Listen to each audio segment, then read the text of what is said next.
Praise the lord. ఈరోజు దేవుని వాగ్దానము, క్రీస్తు బోధయందు నిలిచి ఉండక దానిని విడిచి ముందుకు సాగు ప్రతివాడును దేవుణ్ణి అంగీకరింపనివాడు. ఆ బోధయందు నిలిచి ఉండువాడు తండ్రిని కుమారుణ్ణి అంగీకరించువాడు. యోహాను రాసిన 2వ పత్రిక 1వ అధ్యాయము 9వ వచనము. సహోదరి సహోదరులారా, ఈ వాక్యంలో అపోస్తలుడైన యోహాను సత్యబోధ గురించి చాలా ముఖ్యమైన హెచ్చరిక ఇస్తున్నాడు. అనగా ఎవరైనా క్రీస్తు బోధనను వదిలిపెట్టి కొత్త బోధనలు లేదా మానవ తర్కాల ఆధారంగా ముందుకు సాగితే అతడు దేవుని చిత్త ప్రకారం లేడని, దేవుని సహవాసం అతనికి లేదని, ఎవడైతే క్రీస్తు బోధలో స్థిరంగా నిలిచి ఉంటాడో అతడు తండ్రిని మరియు ఆయన కుమారుడైన యేసుక్రీస్తుని కలిగి ఉన్నవాడని తెలియజేస్తున్నాడు. ప్రియులారా, క్రీస్తు బోధకు మనం అంకితం అవ్వాలి. నిజమైన విశ్వాసి అనగా క్రీస్తు బోధలో స్థిరంగా ఉండేవాడే. ఈ యుగంలో చాలామంది క్రైస్తవులు తమకు నచ్చిన విధంగా బైబిల్ను ఆపాదించుకుంటున్నారు. కొందరు విశ్వాసానికి అనుసరించాల్సిన తీరు లేదా నీతి మార్గాన్ని మానవ విజ్ఞానం ప్రకారం మార్చడానికి ప్రయత్నిస్తున్నారు. ఇది క్రీస్తు బోధని విడిచిపెట్టి ముందుకు సాగడమే. మనం అలా చేయరాదు. మనం క్రీస్తు చూపిన మార్గంలోనే నడవాలి. ఇది మన జీవితానికి ఒక హెచ్చరిక మరియు పిలుపు కూడా. మనం ఏ మార్గంలో ఉన్నామో అనేది ఒకసారి మనల్ని మనం పరిశీలించుకోవాలి. భక్తుడు ఈ విధంగా అంటున్నాడు, జీవవాక్యమును గూర్చినది ఆది నుండి ఏది ఉండెనో, మేమేది వింటిమో, కన్నులార ఏది చూచితిమో, ఏది నిదానించి కనుగొంటిమో, మా చేతులు దేనిని తాకి చూచెనో అది మీకు తెలియజేయుచున్నాము. ఆ జీవము ప్రత్యక్షమాయను. తండ్రి యొద్ద ఉండి మాకు ప్రత్యక్షమైన ఆ నిత్య జీవమును మేము చూచి ఆ జీవమును గూర్చి సాక్ష్యమిచ్చుచు దానిని మీకు తెలియపరచుచున్నాము. మాతో కూడా మీకును సహవాసము కలుగునట్లు మేము చూచిన దానిని వినిన దానిని మీకును తెలియజేయుచున్నాము. మన సహవాసం అయితే తండ్రితో కూడాను ఆయన కుమారుడైన యేసుక్రీస్తుతో కూడాను ఉన్నది. మన సంతోషము పరిపూర్ణమౌటకై మేము ఈ సంగతులను వ్రాయిచున్నాము. మేము ఆయన వలన విని మీకు ప్రకటించు వర్తమానమేమనగా, దేవుడు వెలుగై ఉన్నాడు, ఆయన యందు చీకటి ఎంత మాత్రమునూ లేదు.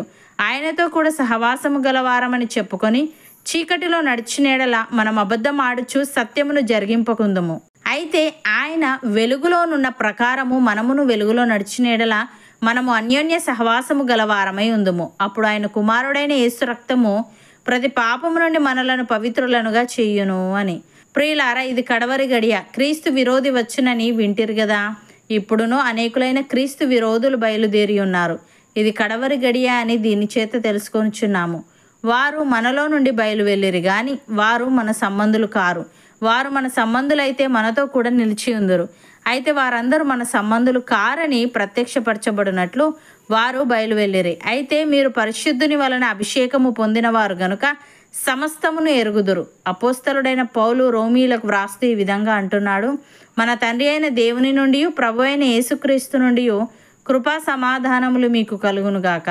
దేవుడు తన కుమారుడును మన ప్రభువునైన యేసుక్రీస్తు విషయమైన సువార్తను పరిశుద్ధ లేఖనముల యందు తన ప్రవక్తల ద్వారా ముందు వాగ్దానము చేసెను. యేసుక్రీస్తు శరీరమును బట్టి దావీదు సంతానముగాను, మృతులలో నుండి పునరుత్థానుడైనందున పరిశుద్ధమైన ఆత్మను బట్టి దేవుని కుమారుడుగాను ప్రభావముతో నిరూపింపబడెను.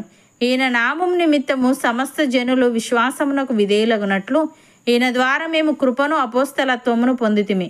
మీరును వారిలో ఉన్నవారే యేసుక్రీస్తు వారుగా ఉండుటకు పిలువబడి ఉన్నారు అని.